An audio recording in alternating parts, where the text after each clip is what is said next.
If you're getting ready for AOSB, this is your wake-up call. Every month I chat to candidates that are really keen, but just simply not yet ready. AOSB can be brutal if you head there underprepared. Most people don't even know what they're missing until it's too late. In this video, I'm going to give you 5 signs that you are not yet ready to be an army officer or go to AOSB, and how to get better at it before you head down to board. Let's get into the video. Okay guys, welcome back to the channel. In this video, we are doing a deep dive on the Army Officer Selection Board. I work with a lot of people that go down and do AOSB regularly. And this is some of the feedback that is not only just from me, but also from their experience down at Westbury as well.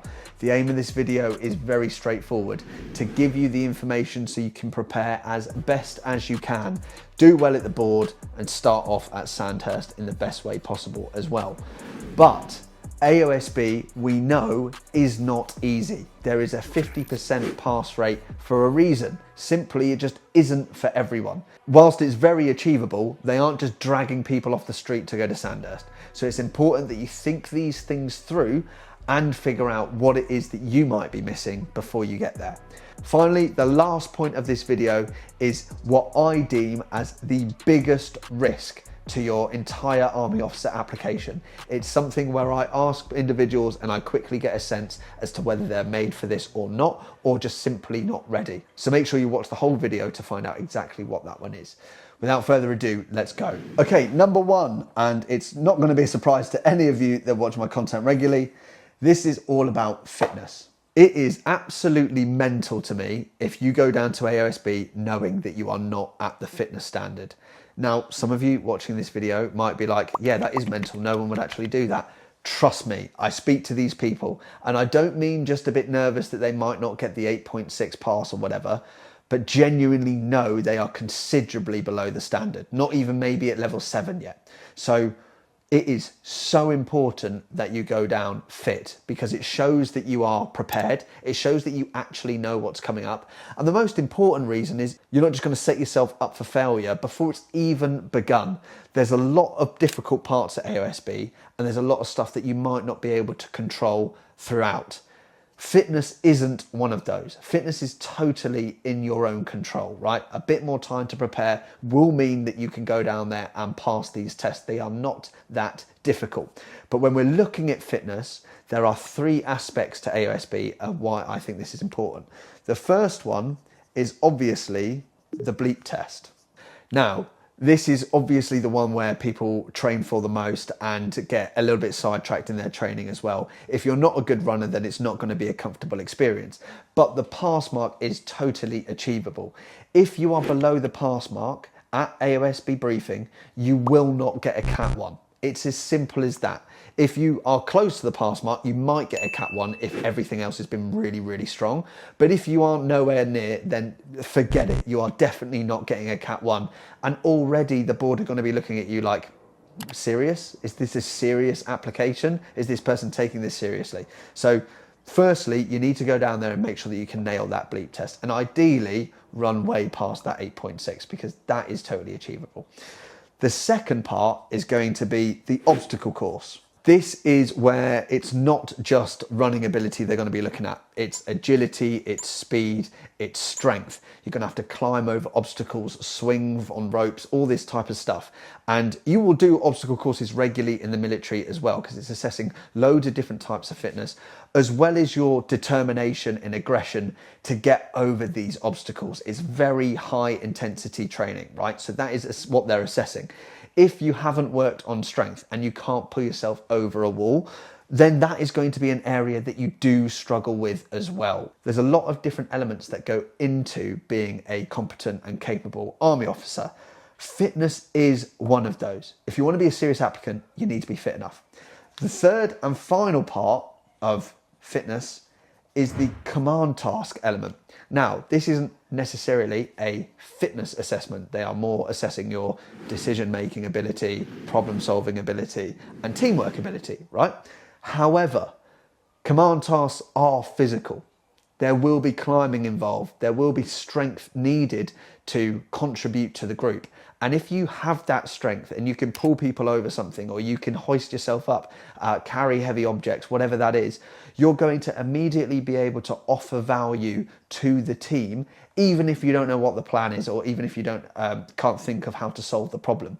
If you can't think of how to solve the problem and you have no strength, then you're not offering much to the team, right? You're just becoming a bit of a burden. So I feel really strongly that fitness is an element that you shouldn't be in doubt of. Again, these are pretty straightforward things to pass.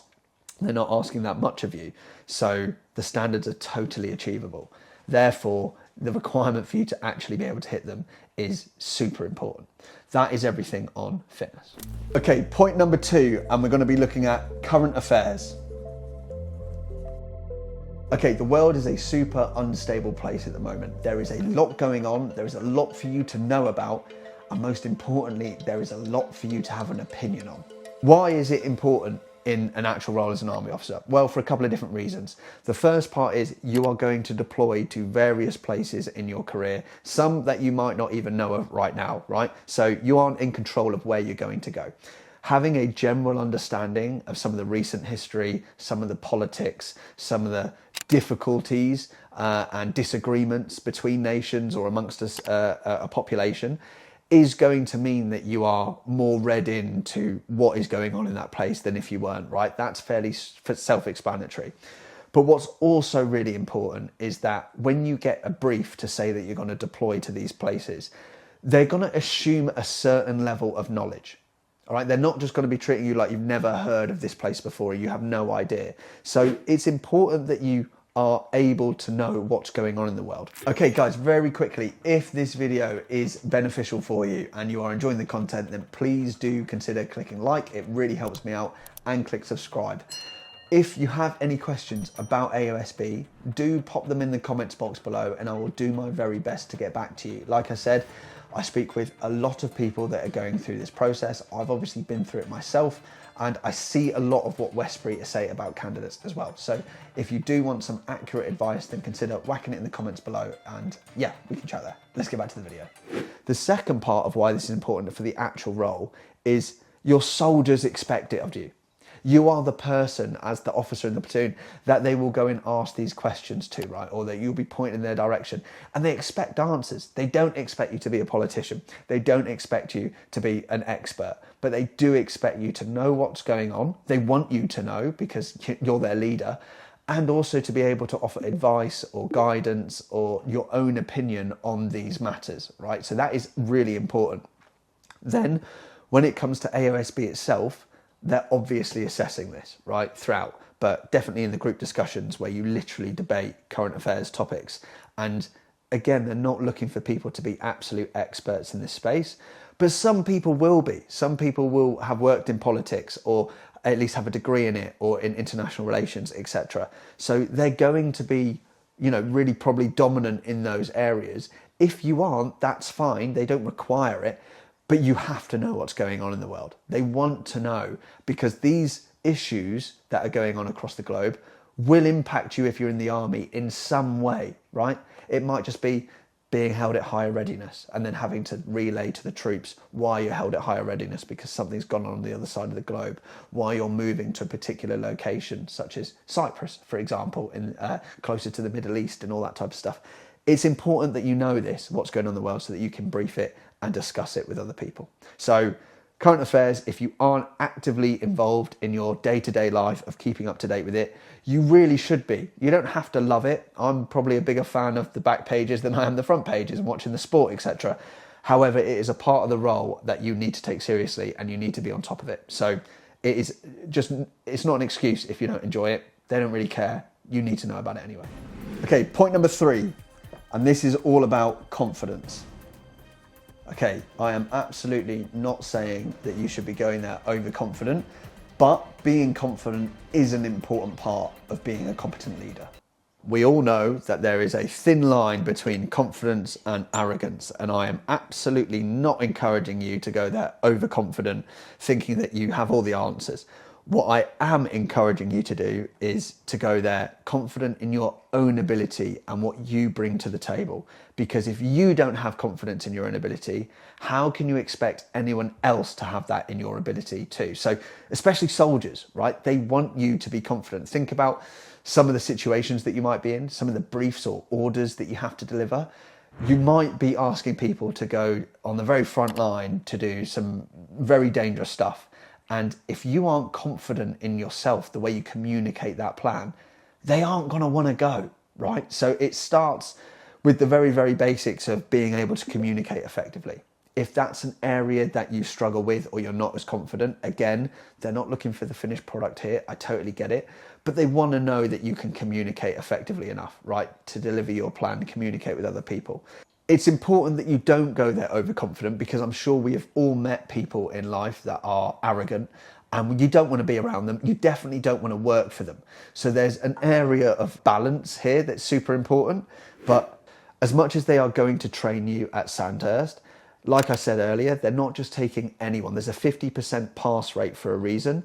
They want to know that you have the confidence to get through that course, confident in your own ability when times also get tough. So there's a few different reasons why confidence is super important.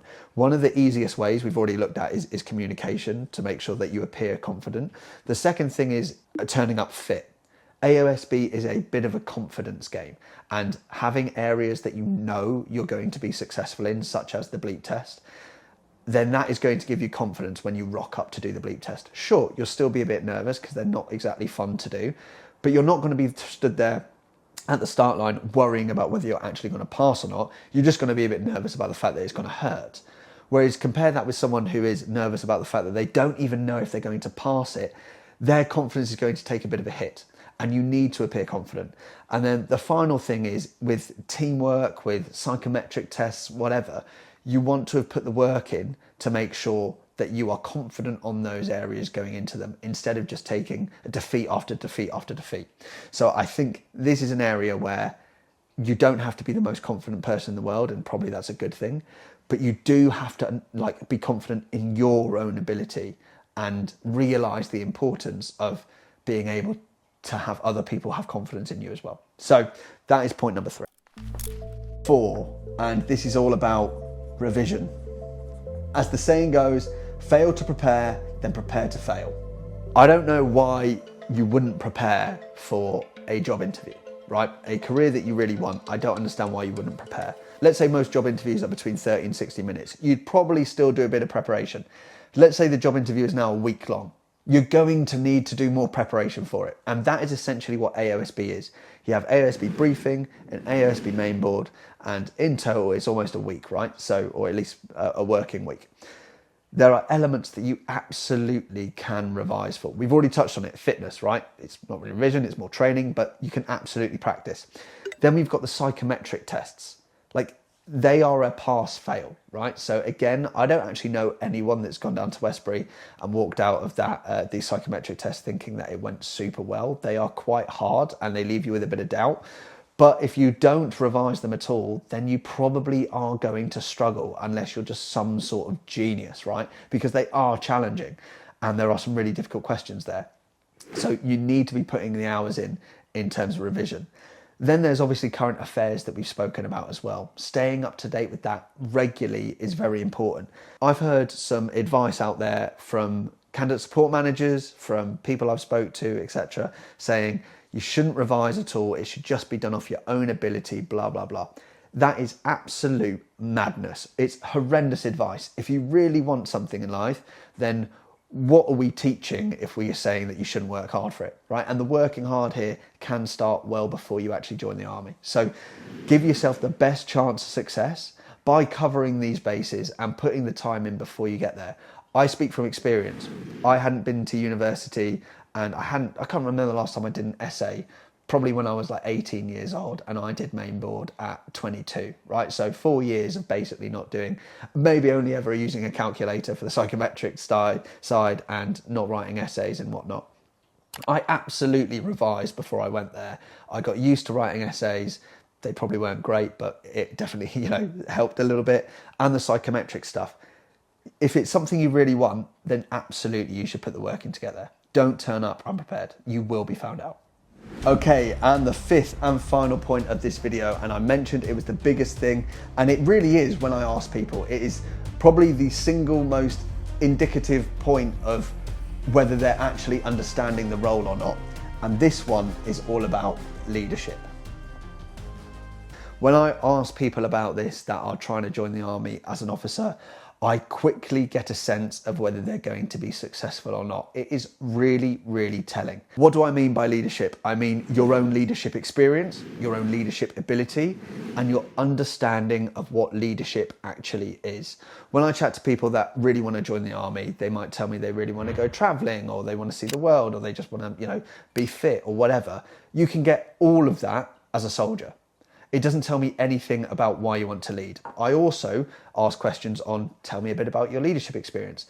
And it's very rarely met with like a well thought through answer. Some people turn around and go, well, I haven't got any.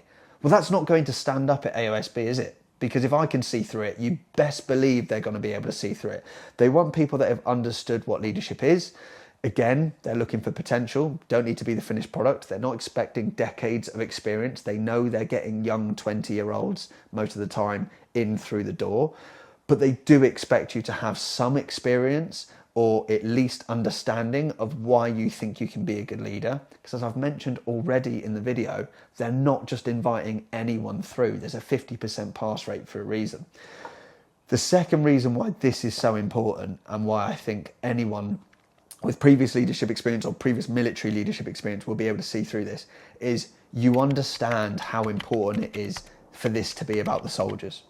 And if you don't mention leading soldiers at all in your interviews when you are asked about this question, it seems like very self-centered and also just lacks understanding of what the actual role is. Sometimes I'll ask people, so what do you think leadership is in terms of the military? What do you think your role as an officer is? And you go, I'm there to lead. Yeah, but what does that look like? What does that actually break down to on a day-to-day basis? How do you lead? And they're not expecting you to know all the answers, but to have a better understanding of leadership than to lead is really required. So it's a huge point. If it's something that you've not sat down and thought about, you absolutely should, because like I said, if I can see through it, you best believe the board at Westbury, who do this all the time, will be able to see through it as well.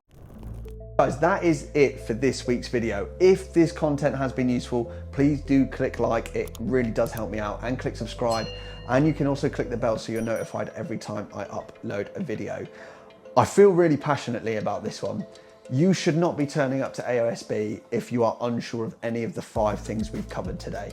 Again, I totally understand they're not looking for you to have decades of experience and to be this polished leader. I know that, I've been through the process, right? But they aren't letting anyone in. There's a reason there's a 50% pass rate, and when I chat to people that have been unsuccessful, it's usually pretty obvious why. Something on the 5 points I've mentioned isn't crystal clear to them. They've underprepared in some aspect and they've been caught out. People also go down and get Cat 1s, and I speak to these people a lot. They get Cat 1s and then they kind of coast, they go to main board, they don't pass. Why is that when they've already shown that they are competent at this?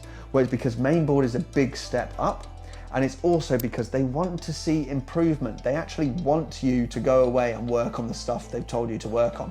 Just because someone's got a Cat 1 doesn't mean they are flawless. They will have definitely in their report got work on points.